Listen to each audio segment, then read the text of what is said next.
Page 1379. Today we're going to learn the Haftorah of Parshat Vayeira. The class is in memory of Jared Orchen.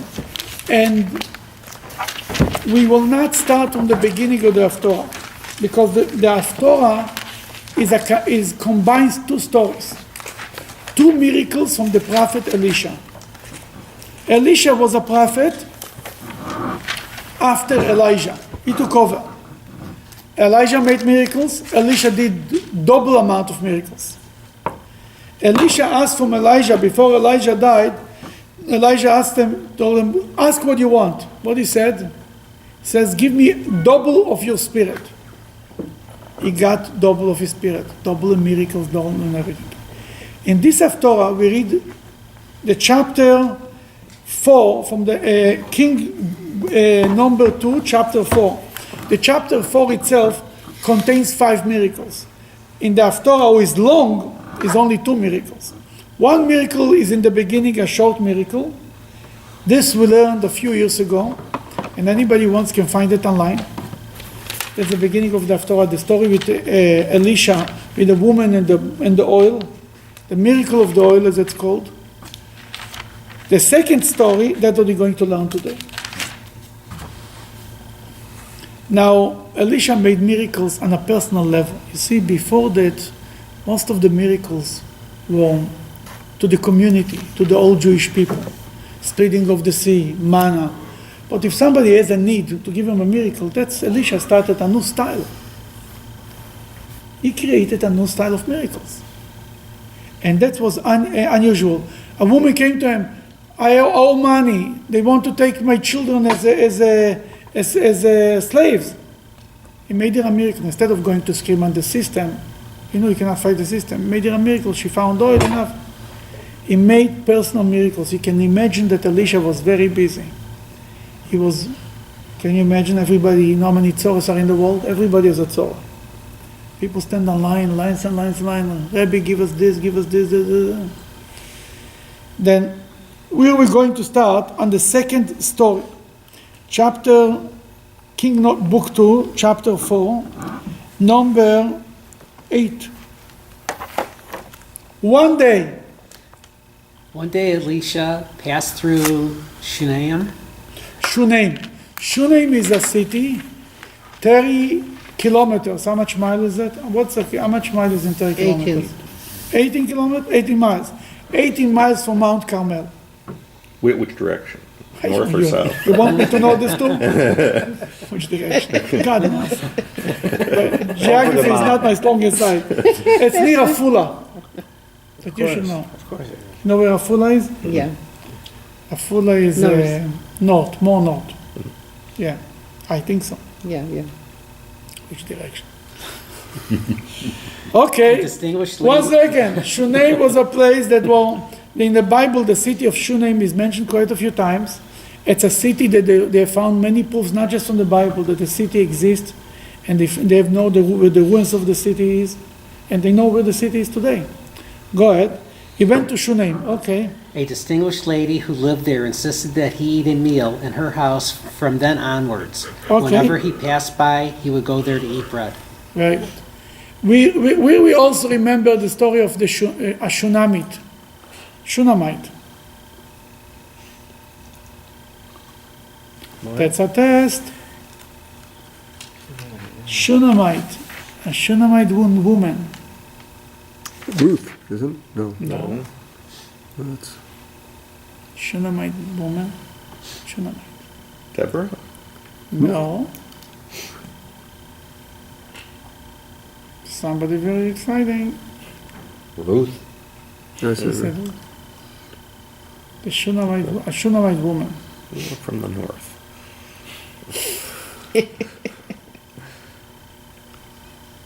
You all know, yeah. You all heard about her, let's put it this way. One of the Elijah stories? No, before that, much before.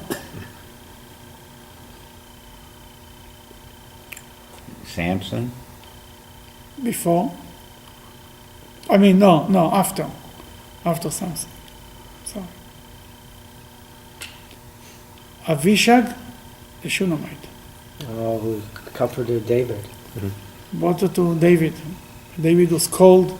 He brought him a beautiful woman, Abishag the Shunamit. The Medrash says that this woman is a sister from Abishag the Shunamit. That's what the Medrash says. That he went there and was a great woman. Isha Gdola. How it translated in English?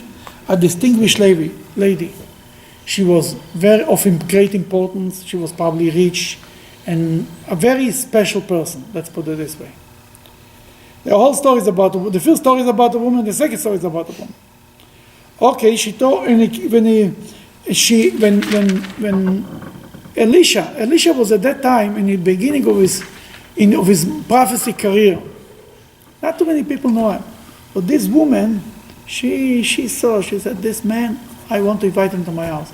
First of all, it shows she was a very hospitable woman. She invited people to her house. She fed them, just like the story in the Parsha that Abraham had the 3 angels who came to visit him in his house, right? She begged them. Matechzak bo means she was holding on to him. She forced them to come to her house. She wants to feed them. Because she sensed that this man is a holy man. She saw things that regular people don't see. She sensed holiness in this person. After he came, it became a normal behavior, right? That whenever he passed by, he would go there to eat bread. It became the system. The prophet used to travel around. That was his job. Whenever he came to Shunem, you already knew that he's going to this famous woman that she's waiting for him to take care of him. That was his hospitable house. That was his house he went to. Okay, number 9. She said to her husband, I realize that the person who comes regularly to us is a holy man of God. So it's not right that he live in the same quarters as us. Okay, first of all, that alone takes spirituality. To understand that if this man is a holy man, it's not right that he should be with us. We should bother him. We have to give him his own space. He's holier than us. He should be separated. He shouldn't violate his privacy, so to speak. Ish Elokim is a man of God, Kadosh, and is holy.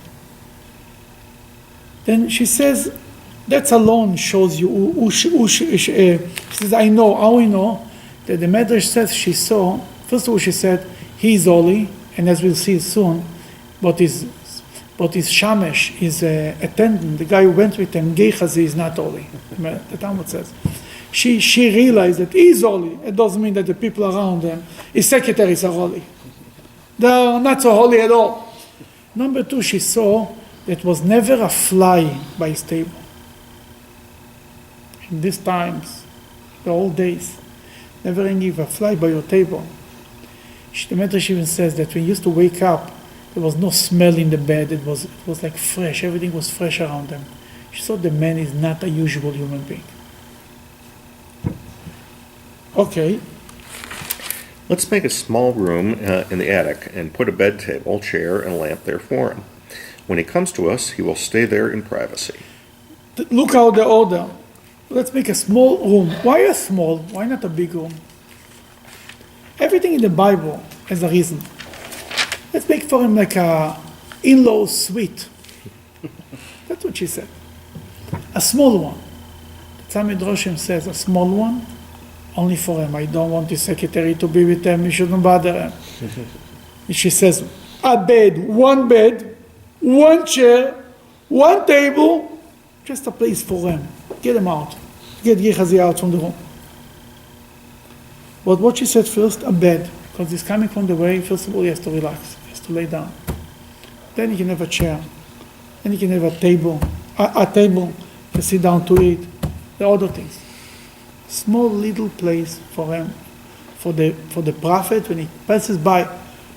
Talking about respect, he's coming, let's say, once a year. That they're building a suite should be dedicated for the tzaddik, for the prophet, just for when he comes to visit. Nobody else will use it. Nobody else will touch it.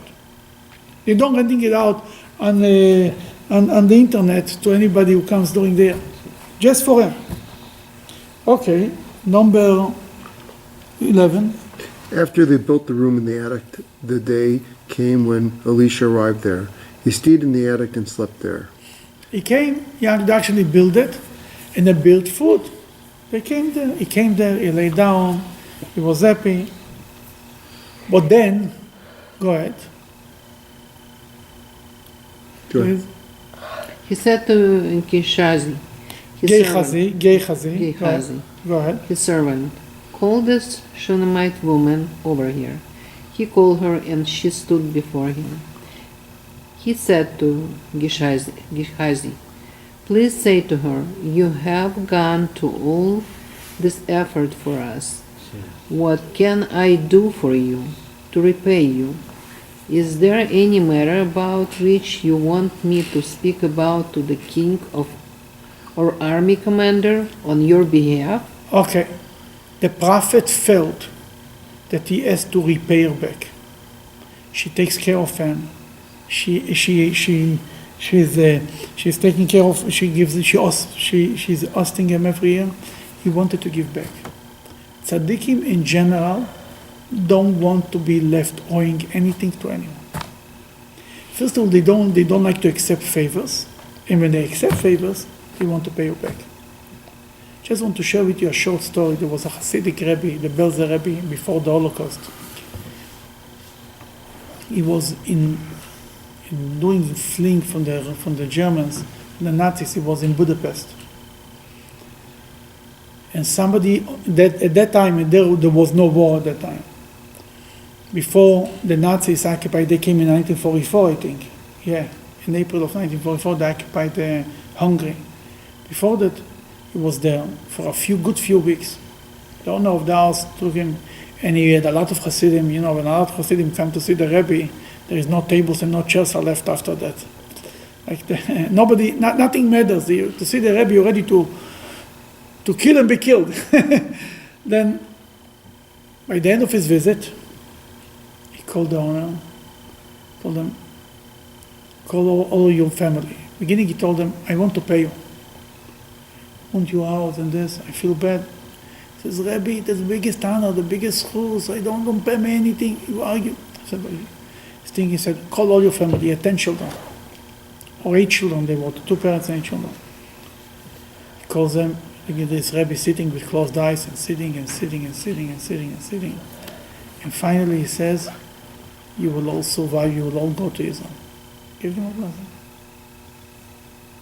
Then came the Nazis, then came the war, and it was hell. Somehow he was able to find them. It's a whole story how he found the visas to Israel, whatever it's called at that time, and he was able to get on a boat to run away from the middle of the war in 1944, middle of 44, and run away from. He came to a place that you said anybody wants a strip kit, I think it's called, will cost $5,000, a huge amount of money. He did not have a penny. He stood online. He said, I have nothing to lose. He stands online. The lady comes to him. He comes to the lady, looks at him and says, you have money? He said, no, I have nothing. What I've done, she gave him all the 10. Something that completely didn't make sense. He survived. They came to Israel. This Hasidic Rebbe also survived, came to Israel. A few later, he came to visit him. He says, Rebbe, your blessing was fulfilled. All my kids, my whole family survived. Now what the Rebbe says? Thank God you are not left owing anything to anyone. And this we learn from here. Elisha felt that if he gets from her, he has to do something for her. That he calls her and he tells her, tell me that we should talk for you to the government. Maybe you need connections to the king, to the head of the army, to the officer. Okay. She said, it's fine. I live peacefully with my family. After that, she left. Okay. Yeah. 1 second. She said, I live happily, peacefully with my family. Really, in Hebrew, it's more powerful than that. Betoch ami anochi yoshevet. I'm sitting among my people. I'm okay, she told her. First of all, it shows that she was she was a powerful woman. She had connections. Number 2, she was smart enough not to ask for any favors. She said, I'm okay. I'm good. Life is good. I accept what I have. I don't need any connections. I don't need any favors. I'm happy. He's trying to help her. She said, no, I'm okay, thank you, thank you, thank you, thank you. Thanks, but no thanks. Continue. He said to Gehazi, so what is there to do for her? Gehazi said, actually, there is something we can do. She doesn't have a son, and her husband is too old to father a child. She left. She never asked for favors. She never asked for anything. She left. Gehazi, the secretary, he knows everything. He's a busybody. He says, yeah, we can do something for her. She doesn't have children, and your husband is old. That's again the same stories in the Parsha with Sarah and Abraham. Okay.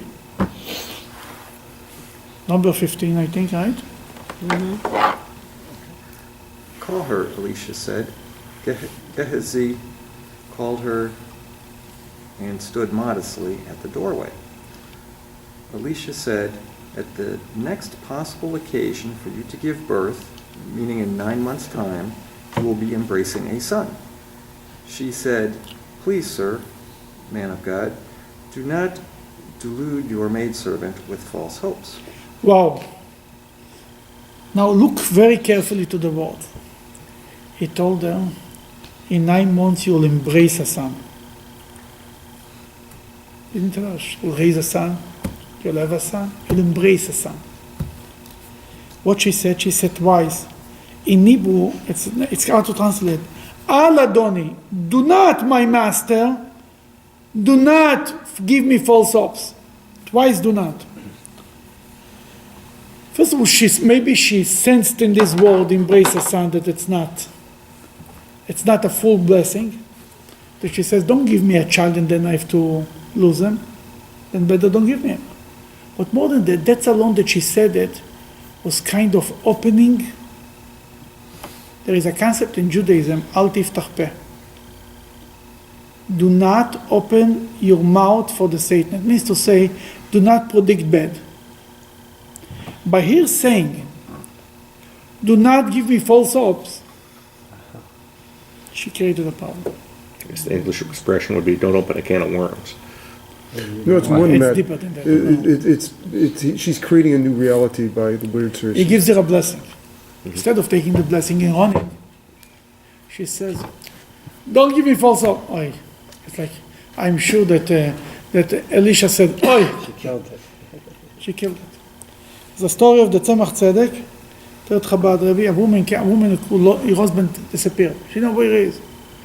She needs a get. She cannot get married without a get. She comes to the Tzemach Tzedek. Finally, in that time, Hasidic rabbis did not have private audience with women. That she never had a chance to talk to. Finally, they walked there, that he's going out from his room. They stuck her there. Here, you can ask the Rebbe whatever. Says, Rebbe, where is my husband? Tells her in this city. She says, and if not in this city, tells her in this city. And if not in this city, tells her the third city. That says, lady, go. What happened? She came to one city. They told her he just left. She ran after him in the second city. He just left. By saying, and if not, she was killing it. Here she says, don't give me false hope. Who asked you to talk? My father used to tell me that every day. Who asked you to talk? Be quiet. What are you making mitzvahs here? I needed something. Somebody, I wanted to come to America. We needed connections with something. I told my father, and if he tells you that, he tells me, who asked you to tell me if you killed it now? He went. At that time it wasn't successful. Next time he went, it was successful. This year we learn. She said, do not give me false hope. Who asked you to say it? A tzaddik gives you a blessing. Take it and run with it. Okay, number 14. The woman became pregnant and gave birth to a boy at the earliest possible time, just as Elisha said. The child grew up. One day he went out to his father, who was supervising the reaping of the harvests, and he said to his father, my head hurts. His father said to the lad who was working there, carry him to his mother. He probably walked out without a et. That's what the commentaries say. And he had something from the sun. Sunstroke. Something like this, yeah. I was thinking of brain aneurysm, but What? Vascular surgeon thinks, technically, yeah. I was thinking of brain aneurysm. Something like this. We have a diagnosis. Okay, Number 20. Yeah. The lad carried him and brought him to his mother. The child sat on her knees until midday, and he died. She went upstairs and laid him down on the bed of the godly man, closed the door behind him, and left. She left him. She was a smart woman. She took him. She put him on the bed of the holy man. He gave her his blessing. Let him do with it. And she closed the door. Nobody should know that he died. Nobody should know what happened. Okay. Number 23. She called to her husband and said, "Send me one of the lads and one of the donkeys. I will rush to the godly man and come back." She didn't tell him what happened. She didn't want anybody, because she was not giving up on her child. Therefore, she didn't want anybody to know. Nobody know he died. He didn't, nothing. But he told her, "Why are you going today to the prophet? It's not what he said. It's not The new moon. It's not the new moon. It's not Rosh Chodesh, and it's not Shabbos." From this we learn that Rosh Chodesh and Shabbos was a time to go to visit the prophet. From this that he tells her, it's not Rosh Chodesh, it's not Shabbat. Why are you going? Obviously, it's on Shabbat and Rosh Chodesh. It was a normal thing to go to visit the prophet. The Haftorah continues. Please. Oh, you have to. I'm sorry. He said, "Why are you going to him today? It's not the new moon or Shabbos when you usually see him." She said, "All is well," because she thought it would be better if it happened in secret. You see, it says it clearly. It will happen in secret. What's going on here? The word Carmel. No. It's in the bottom. There is in the bottom. She saddled the donkey. She saddled the donkey and said to her lad, "Get going. Don't go slowly because of me unless I tell you." She traveled and came to the godly man at Mount Carmel. When the godly man saw her from afar, he said to Gehazi, his servant, "The Shunamite woman is here. Now please run towards her and say to her, 'Are you well? Is your husband all right? Is the child well?'" Okay. What happened here? When the prophet Elisha saw the woman coming, he knew it's bad news. He knew when the normal times she comes, and when what's the most suddenly middle of the day she's running and she's coming. What happened? He says something is not right. That he sends Gehazi, our dear Gehazi, to find out what says. He says, "Ask her, is peace is good? Is things good for you, your husband, your kids? Is everybody good?" What she told them, "Shalom, it's good." She didn't want to answer him. She didn't want Gehazi to know anything about it too. Number 27. She came to the godly man who was on the mountain and grabbed hold of his feet. Gehazi came over to push her away, but the godly man said, "Leave her, for her soul is bitter. God has hidden the problem from me and has not told it to me." Here in this Haftorah, what's unique about this Haftorah is the nuances that you read good the word, you see what is behind it. First of all, when the prophet saw that she lay down to the floor, she's holding down to his feet, he knew right away something is very bad happened. It's not. And he knew right away what happened. It didn't take much. But Gehazi, he's the secretary. He pushed her away. "Oh, you're touching the rabbi." He says, "Leave her alone." She's a very bitter heart. And God, as they use it in English, God has eaten it for me. Right? Yes, we need to understand one thing. A prophet knows only what God tells him. A prophet doesn't know everything. Whatever God tells him, that's what he knows. Whatever he doesn't tell him, he doesn't know. It might be Moses, might be anybody. He only knows what God tells him. There's a famous Talmudic story that on the day that Moses died, on that Shabbat, in Joshua, God spoke to Joshua, and Moses asked Joshua, "What God told you?" He told him, "And you told me?" That Moses says, "Better to die 1,000 times than to be jealous, than to envy somebody else." It means a prophet knows only, and therefore here we learn that Hashem Eli Mimeni, God covered it up for me. There is many complaints about Hasidic rabbis who told the people that it's going to be good in Europe. don't have to run away. It's not going to be a war, or things like this. Even righteous people, you know what they said later? They said this expression. They said, God had covered us up on us. We didn't sense this coming. On a spiritual level, they usually used to sense. People walked away into the room. They sensed what is good for you, what's not good. They didn't sense this is coming. God has hidden it from him. Not everything that a prophet doesn't know everything. He knows only what God wants him to know. The rest he doesn't. That's what he told her. He told the Gehazi, God had covered, he didn't it for me. Number 28. She said, was it I who asked for a son from my master? Didn't I say, don't mislead me? She said, they never asked you for a bracha. What are you giving me? You gave me a blessing without asking you. You decided that I need a child. She already made peace with herself, with not having the child, not having children. Then came the prophet. He decided she needs to have a child. She never asked him for a bracha. She never wanted a child. He comes from nowhere, tells her, no, you have to have a child. And then what do you do to me? You mislead me. Before she said, when she talked to him the first time, she says, do not, she didn't say, you mislead me. She used another expression. Al techaze b'shivchosecha. Number 16, 1 second. Do not delude me. Delude you, me servant. Mislead, well, it said false. false. Yeah. False hopes. Do not give me false hopes.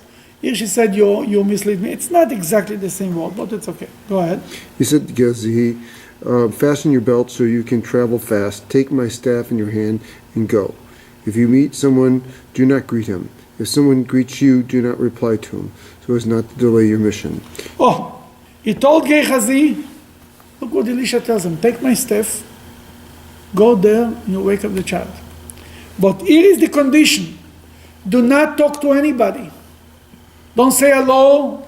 Because in Judaism, to say hello is considered a very important thing. That's alone from Jewish law that they say that if you're in the middle of the Shema, you shouldn't say hello to people. Or the laws that say that Rabbi Yochanan ben Zakkai says, I always was the first one to say hello to people. I didn't wait that they should tell me, I tell them. That you learn that saying hello is a very important thing. He didn't want them to lose the mission. He should not even say a word, so to speak.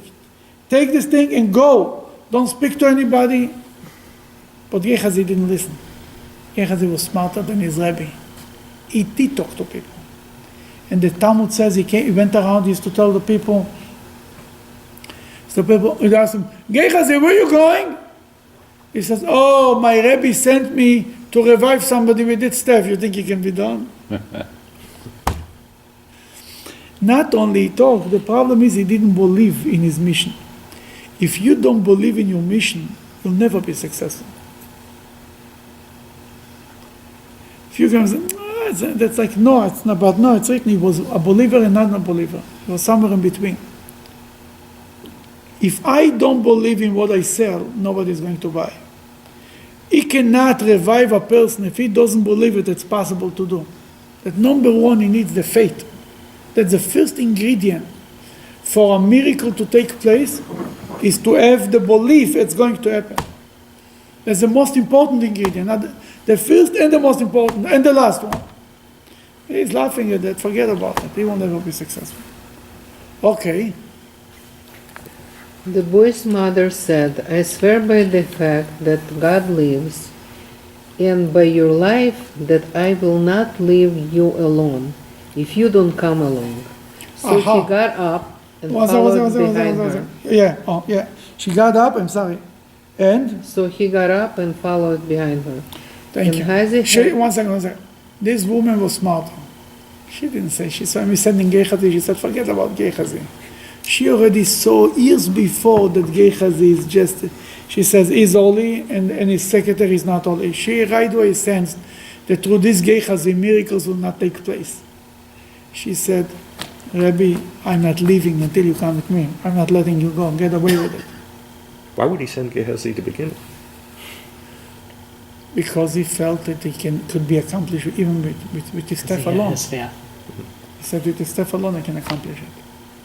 Because the tzaddiks staff and other objects are holy. And therefore, there's a story about one of the big Chabad Hasidim, rich man, and they came to him and told them, here is a whole bunch of silverware that were used by tzaddikim, by a tzaddik, but not all of them. Some of them, and some of them didn't. He went to the Rebbe's son at that time, who later became the Rebbe. He says, they offer me this whole bunch of things. I need to know. The son of the Rebbe picked up one spoon and said, this was used by a tzaddik. It's not. I guess. Fine. He went and he made a little scratch on every one of them, a little sign. He walks into the Rebbe, to the father, to the Rebbe, mixed them all up again. Says, Rebbe, they want me to buy it. Can you tell me if it's worth anything? Later he goes out, he checked it. It was the same thing that the son did. The same ones. It means that tzaddik can sense if this object was used by another tzaddik. There is a certain holiness to it. Then Gehazi believed that his staff, there is in the Talmud about the staff of Rabbi Meir was making miracles. There's no stories in the Talmud and everywhere. Look, Moses with his staff was able to do, we're sure it was Moses, but the staff became Moses' staff. And there is by Hasidim, by Jews in general, the idea of having a clothing from a tzaddik or a piece of clothing or something. By Chabad, there is a custom that under the chuppah, you wear a kittel. In general, many Jews wear a white, do you know what a kittel is? The white, The robe. The white robe that you wear on Yom Kippur. Mm-hmm. The chuppah is considered the Yom Kippur of the couple. That the groom wears a kittel under the chuppah. Now, everyone wears a kittel. In Chabad, there is some people had shorts from the Rebbe, and every chassan wears a short. You get it? You wear it for under the chuppah. Because a garment of a tzaddik is a protection, is a level of holiness. Because he used it, and because a tzaddik is all his life is dedicated to God. That everything that he touches becomes elevated. Then he said, you're right, it's a good question, but he thought, Elisha says, with my staff alone you could be, if you have the faith, you don't need a Rebbe with you everywhere. Take something from him, you can accomplish the world. You can split the sea, so to speak. You can revive the dead. It doesn't matter of reviving the dead. But if Gehazi is a Gehazi, and he doesn't believe in it, then there's nothing to talk about. So why didn't the prophet, who knows all these things, realize that his secretary wasn't up to snuff here? Not everything you know. That's what the prophet says. In the prophet and everything you know. And also, you need to understand, the prophet, tzaddikim live on two levels. On the small level, you think that they are regular people. They don't use their spiritual power on the daily life. Oh, they can make a mistake. Oh, that's my glasses. No. He knows what is happening the other side of the world, but he cannot find his glass. You understand what I'm saying? That he tries to live a very physical, normal life. You see, miracles is a problem. Why miracles is a problem? Everybody likes miracles. But really miracles is a problem. Because it's revealed. If a company makes Windows, Apple makes a computer program, it should work. If you need to fix it, there's a problem. God created the world, right? He created a world that should work. If it doesn't work, and we need to alter nature, that's a problem. Then altering nature on one side shows the power of God, and the other end, it has a bad taste. It means that the system doesn't work. And the system is God's system. You build a house, then you have to change a wall. What were you thinking before? And you get upset when sometimes you have to change what you don't want to change. I built it, I put so much energy in it. I like it this way. Now I have no choice. That the whole concept of miracles, tzaddikim in general, prophet, they try to do everything in the most natural way. If there was absolutely no choice, the last resort was a miracle. The Rebbe tried, even when he made miracles, he tried to make it normal. The Rebbe had a doctor, a Chassid was a doctor. Believe me, there were other better doctors than that. But whenever the Rebbe needed a miracle, he used to say, go to Zelikson, it'll be good. And Zelikson said, the Rebbe sent me, is to give you, to check you out, then give you a little wine from the Rebbe. He said, you'll be good. Because he also knew that it's just there for cover. It should be said that you went to the doctor. But as much as the Rebbe was able to do it in a natural way, it shouldn't look like a miracle. He tried every way not to make it like a miracle. Because a miracle means the Rebbe, the accomplishment. What's the problem with a miracle? You say, yeah, the Rebbe can make miracles, but I can't. You understand? The first Chabad Rebbe, when they came to arrest him, he didn't want to go. He could make a miracle not to go. But then what is Hasidim will say? The Rebbe can make miracles, but we will end up in jail. He went to jail. He paved the way. In a normal way. He didn't make any miracles. Normal, regular, because he should show to every Jew. If people make miracles, you say, hey, that's good for tzaddikim. I'm not Elisha, right? And I'm not Elijah. I cannot do it, it's too bad. God wants that nature should scream that there is a God. Not that above nature should scream there is a God. The job is, the mission is to live a normal life without miracles and to serve God. And the world should agree with God. The Rebbe said to some chassid, I heard it lately, an unbelievable line. He told them what in the olden times you needed a miracle, now we have it in medicine. Yeah? It means to say that God chose to make his miracles through medicine, through the medical achievements and discoveries. In the olden days, you needed Elisha to give a blessing for a person to have a child. It was impossible. Today, many people cannot have children. It's not, that what does this mean? The medicine world, science discovered. God decided to operate through science.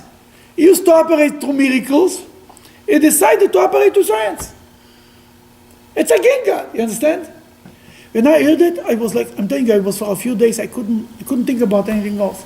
It's an old view. Basically, the Rebbe said, now that it was short time before he passed away, there's no more tzaddikim. God found another way to operate, to make miracles in the world, to help people, to science. It's another arm of God. Well, science is also God. Therefore, what he says here, then to make a miracle is not exactly what the tzaddikim want. They're not looking to make miracles. If they have no choice, they make miracles. But if you have faith and you have the staff, it doesn't mean to be a physical staff, but you have what's a staff? A staff is something that's unbendable. If you have the strength of your faith, that the Rebbe gave you a blessing and you're going to work, you accomplish it. You revive the dead. Everywhere. No matter, even in China. You know what it says in the Talmud, even the least of the rabbis, the Talmudic rabbis could revive the dead. You're right. That's what the Talmud says. That the least of the Talmudic rabbis can revive the dead. What does this mean? First of all, it means probably under literal sense too. But what is dead in life in Judaism, in spirituality? Somebody who is disconnected is considered, he doesn't have the life of the spirituality of Judaism. Spiritually, so to speak, is dead. Reviving the dead means connecting him to Judaism. So the Rebbe actually used this expression from the Talmud many times when he spoke to the Chabad rabbis. He says, the smallest of you can revive the dead. It means to say, can go out and bring the life of Judaism to people. And one rabbi, I know of his reaction to this was, in sermons I put him to sleep and I wake him up. It's reviving the dead. Put them to sleep and wakes them up. Not in our case. No, he put them to sleep, that's for sure. Waking them up, then not the rabbi wakes them up, the congregation wakes them up. When the rabbi is done, then they will wake up. Okay, where are we? We are in, number 31. Gehazi had gone ahead of them and placed the staff on the boy's face, but there was neither a sound nor a response because Gehazi had not followed orders, and he had stopped to jest and tell people of his mission. He returned to Elisha and informed him, saying the boy did not wake up. He came back to Elisha and said, I didn't walk. Chachamaina, didn't walk. How far away were they? 18 They were on miles. the one.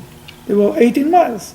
They were still going. He ran ahead, and he tried to revive the child. It didn't work. He comes back and says, it didn't work. It was a lot of time. It was a half a day. It was a Yeah, sure it was the time. boy's not breathing. The boy is dead. Yeah. It was not a joke. He didn't pretend that he's dead. The boy I'm was just dead. saying the time here is like, Well, well, you're not doing CPR here. It's a higher form. It's a higher form of CPR. It is, you know, I mean, it will be. We'll see. Yeah, the that. point is Okay. it's been a couple of days. That's the whole point. I don't think it was a couple of days or the same. Isn't it, how many trips back and forth did I make in this? What? She makes one trip. She was no. it's not- Gehazi makes a trip back. No. She went to him and she came back. How long will it take to go to ride or to walk 18 miles, two ways, 36 miles. So 36 miles No with bicycle. a horse and buggy? well, it's not. It's a marathon donkey. of It's the a hands. donkey. Donkey. Donkeys are a little slower than horses. How long will it take? Couple hours. No, more. No, more. Much more. Probably a day. A day. That's what I'm saying. A day. Took a day. Back and forth took a day. 18 miles. Yeah, I mean, some people told me they walk 3 miles in. They told me. Somebody told me he went to Orangewood in an hour Oh, yeah. See. On a donkey. Careful. on his 2 feet. Yeah, that was quick. I My looked at him and husband said, went to pick up a car to his job from our house. He was back with his car in 40 minutes. I don't know how he was walking.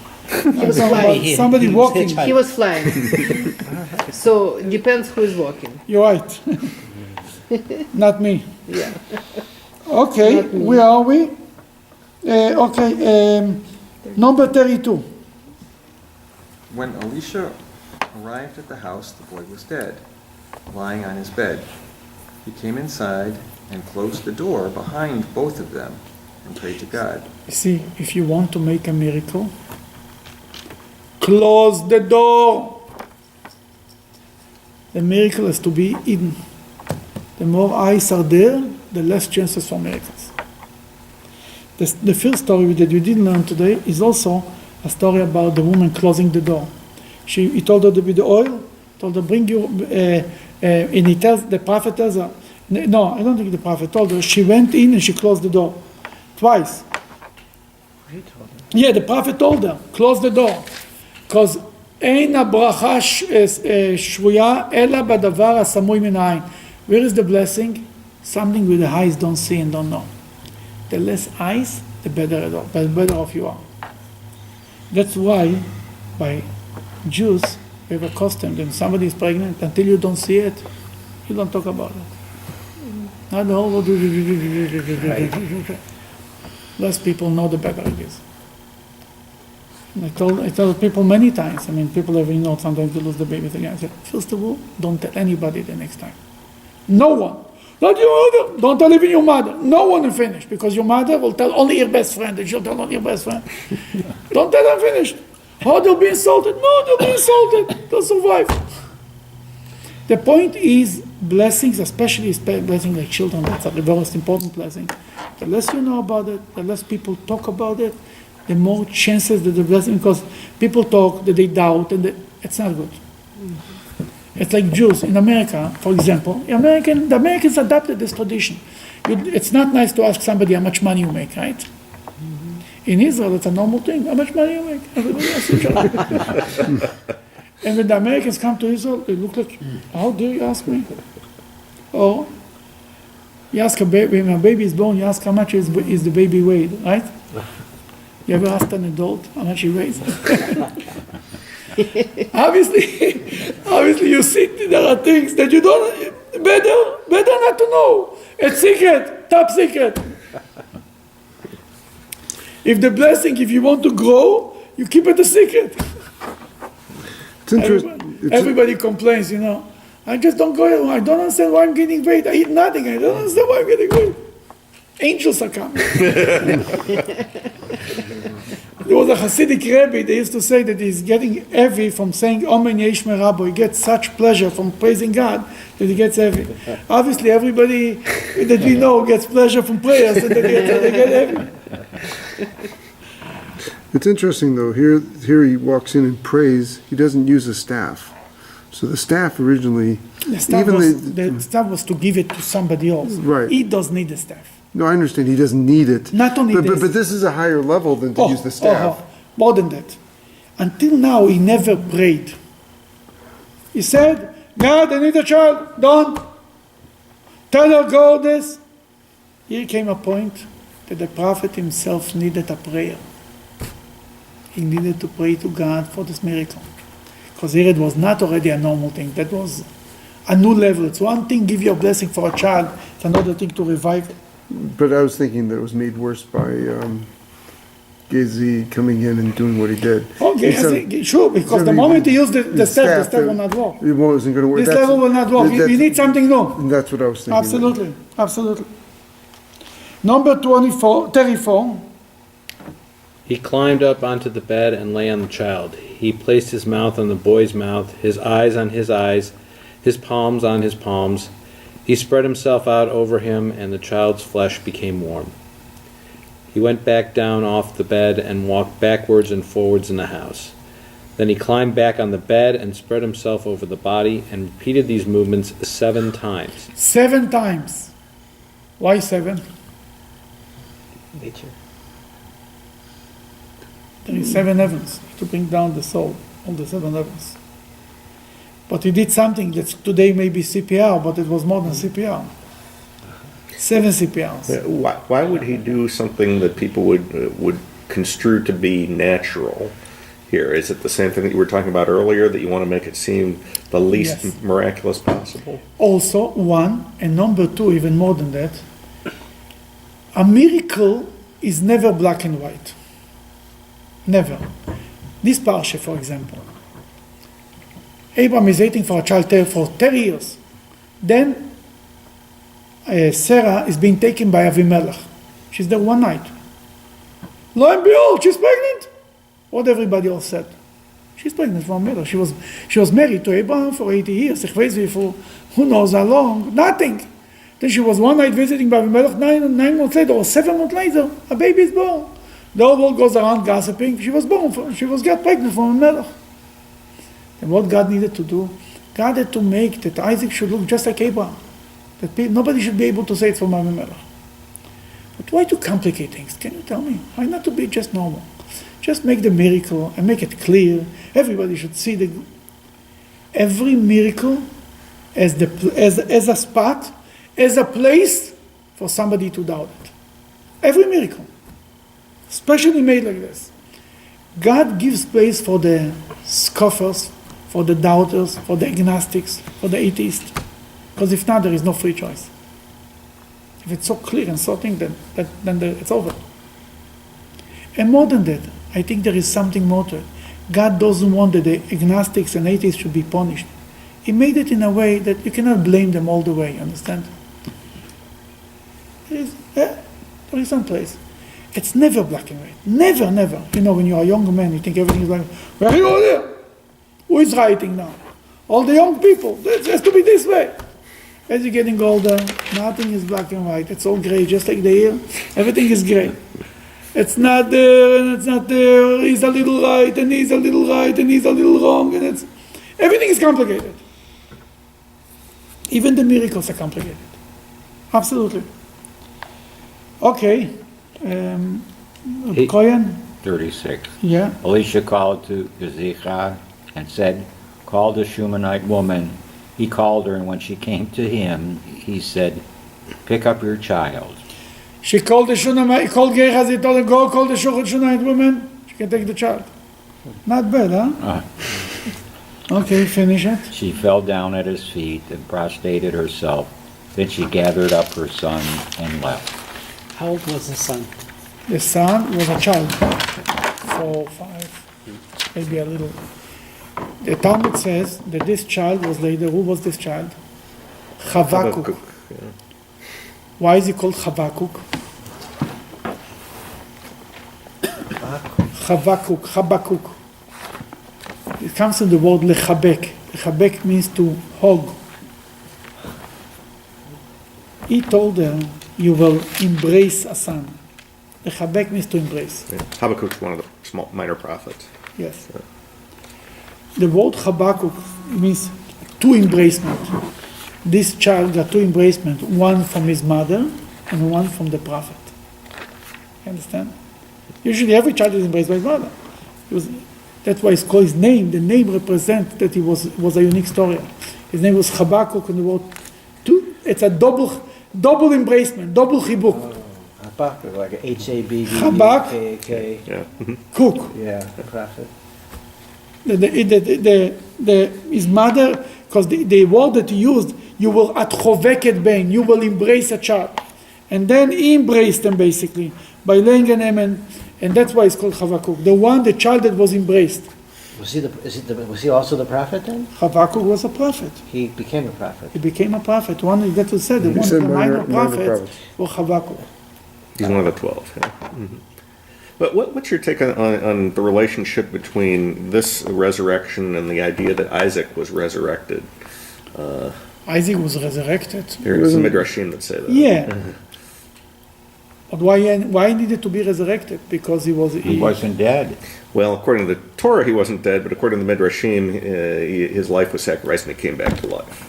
Not the sacrifice. Maybe he freaked out and Abraham didn't slaughter him. That's for sure. Okay. But I mean, some people have said that this is one of the connections between the Parsha and the I'll tell you. Haftorah. There is no reason to add to the miracle. I think the great story of Abraham and Isaac is that he didn't kill him. Mm-hmm. I'm just wondering why there are midrashim that say that he did, and maybe maybe the connection.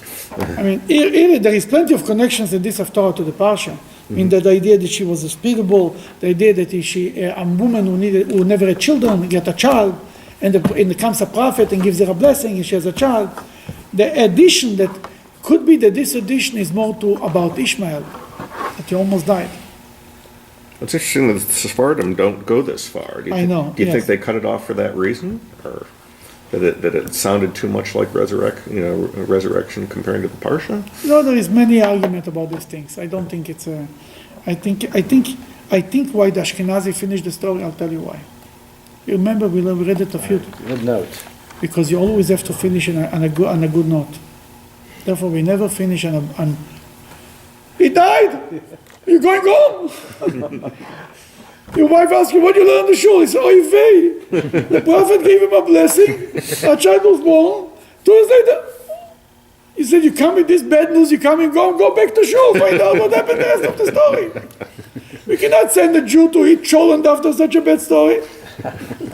Therefore, we read the whole story, don't worry. That if you don't have a good end, we don't have, what should you do? Not every time it works out. But if you have a good end, we don't finish in a bad. It's a famous concept, l'sayim b'dover tov, to finish on a good note. It's everywhere, by the way. It's proven everywhere in the Torah, in the Talmud. That I can show you many examples of it. That there is certain prayers who are ending with an extra word just for the sake of ending in a good note.